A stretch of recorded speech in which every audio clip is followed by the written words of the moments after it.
औज़ु बिल्लाहि मिनश शैतानिर रजीम बिस्मिल्लाहिर रहमानिर रहीम। जंग हो रही है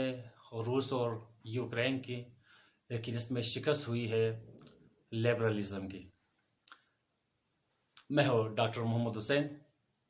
और यूक्रेन जंग और इंटरनेशनल रिलेशंस के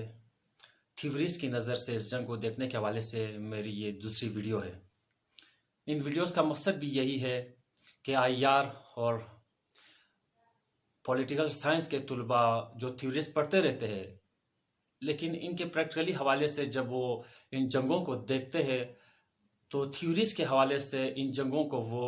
एक्सप्लेन करने में अक्सर नाकाम रहते हैं। तो मेरी कोशिश यही होगी कि इन हवालों से कि इन जंगों को हम थ्योरीज की नज़र से कैसे देखें, इस हवाले से इंशाल्लाह मेरी कोशिश है कि कुछ वीडियोस में बना सकूं। देखिए, पहली वीडियो में मैंने कहा था कि रियलिज्म, मॉडर्न क्लासिक रियलिज्म, उनका ये दावा है कि इंसान के सृष्टि में, इंसान की ज़ात ही में जंग पोशीदा है, यानी जंग अवॉइडेबल नहीं है, जंग से बचना मुमकिन ही नहीं है। अगरचे बाद में जो न्यू रियलिज्म वजूद में आया या इनके मौजूद या इनके स्कॉलर्स का ये कहना है कि हम मानते हैं अगर इंसान के सृष्टि में जंग है भी नहीं तो आलमी सिस्टम, स्ट्रक्चर ऐसा है, निज़ाम ऐसा है दुनिया में कि जंग होकर रहेगी और जंग से बचना मुमकिन नहीं है। लिहाजा इसका तरीक़ा ये है कि हत्तल इम्कान आप ताकतवर बने, maximise your power as much as possible, यानी जितने कर सकते हैं आप अपनी ताकत इसमें इजाफा करें। जैसे मैंने कहा कि आप गोडजिला बने, आप जंगल में रहते हैं तो शेर बनकर रहे, अगर आप कमजोर होंगे तो फिर आप पर हमला होगा। ये वो असूल है, ये वो मफरूज़े हैं जिन पर रियलिज्म की बुनियाद कड़ी है। इसके मुकाबिल में रियलिज्म उनका कहना है कि नहीं, इंसान फितरतन अच्छा है, इंसान जंग तलब नहीं है, इंसान कोऑपरेटिव है और बिल्कुल इंसान जंग से अवॉइड कर सकते हैं। बाद में न्यू रियलिज्म आए तो उनका ये कहना था कि चलो हम मानते हैं कि स्ट्रक्चर या आलमी निज़ाम की साख्त ऐसी है कि जंग होकर रहेगी और जंग से बचना मुमकिन शायद सख्त हो, लेकिन वो कहते हैं कि नहीं, आप इकोनॉमिक टाइज या इक्तिसादी रवाबित के ज़रिए से आप एनार्की इसको कम कर सकते हैं, आप एक अमन की फिजा पैदा कर सकते हैं। लिबरल वालों का ये दावा है कि डेमोक्रेसी कभी आपस में नहीं लड़ती, यानी उनके मुताबिक यूरोपीय ममालिक कभी भी एक दूसरे के साथ जंग नहीं करेंगे। और शायद अब रियलिस्टों का यही कहना है ना कि लिबरल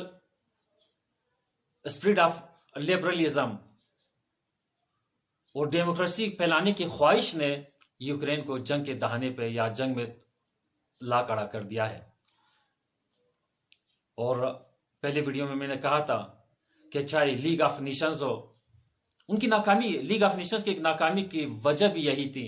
कि रियलिस्टों का कहना है कि ये सब अमन की बातें, इदारे, इंस्टीट्यूशंस, अक़वाम मुत्तहिदा, लीग ऑफ नेशंस, ये सब बातें हैं। अमली दुनिया में अगर आप ताकतवर नहीं होंगे तो आप पे हमले का ख़तरा हर वक्त मौजूद होता है। अगरचे इस वक्त जो जंग हो रही है इसमें नेटो या मुख्तलिफ मालियाती इदारे ये रूस को टफ टाइम दे रहे हैं ताकि वो अपने उसी उसूलों को साबित कर सके। लेकिन बहरहाल इस जंग में यूक्रेन के साथ माहिरीन का ये ख्याल है कि लिबरलिज्म को भी शिकस्त हुई है। जैसे हाल ही में पाकिस्तान में भी कल परसों OIC का इजलास हुआ, इसमें भी बाज़ माहिरीन का यही कहना है कि सिर्फ ये बातें कहने की हद तक है, अगर अमलन मैदान में इसके असरात नज़र ना आए तो इन बातों से, इन वाज़ व नसीहत से ताकतवर कमज़ोर पर हमला करने से नहीं रुकता। मैंने अर्ज़ किया था कि इसमें जो अरब ममालिक या इस्लामी ममालिक है उनके रवैये या उनके किरदार, इस जंग के हवाले से भी मैं कुछ कहना चाहूँगा, इस वीडियो में मैं वजाहत करूँगा। तो इस हवाले से ये अर्ज़ करूँगा کہ یوکرین جنگ میں مختلف ممالک نے مختلف کردار ادا کیا. ترکی جو اسلامی دنیا کے علمبردار بننے کی کوشش کر رہا تھا اور طیب اردوغان اور تغرل کے پیچھے لگا کر سب کو دولت عثمانیہ کے زندہ ہونے کا خواب شاید وہ دیکھ رہا تھا، لیکن اس قدر اس پہ مشکلات آ پڑی، اقتصادی مشکلات، سیاسی کرائسس اس پہ اس قدر زیادہ آئے کہ اس نے تمام نقاب اتارتے ہوئے اسرائیلی صدر کو دعوت دی، اور اس سے اس کی رہی صحیح کسر یا عزت بھی جاتی رہی، چونکہ اس سے پہلے وہ فلسطین اور عالم اسلام کے مسائل کا علمبردار بن کر خود کو پیش کرنے کی کوشش کر رہے تھے. لیکن بلا شک ماہرین کے مطابق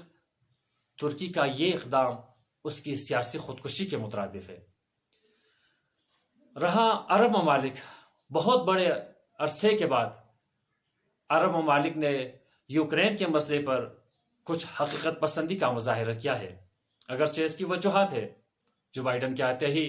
انہوں نے جس انداز میں آنے سے پہلے ہی بن سلمان سے کہا تھا کہ وہ ان کی حمایت نہیں کریں گے، انسانی حقوق پر وہ ان کا محاسبہ کریں گے،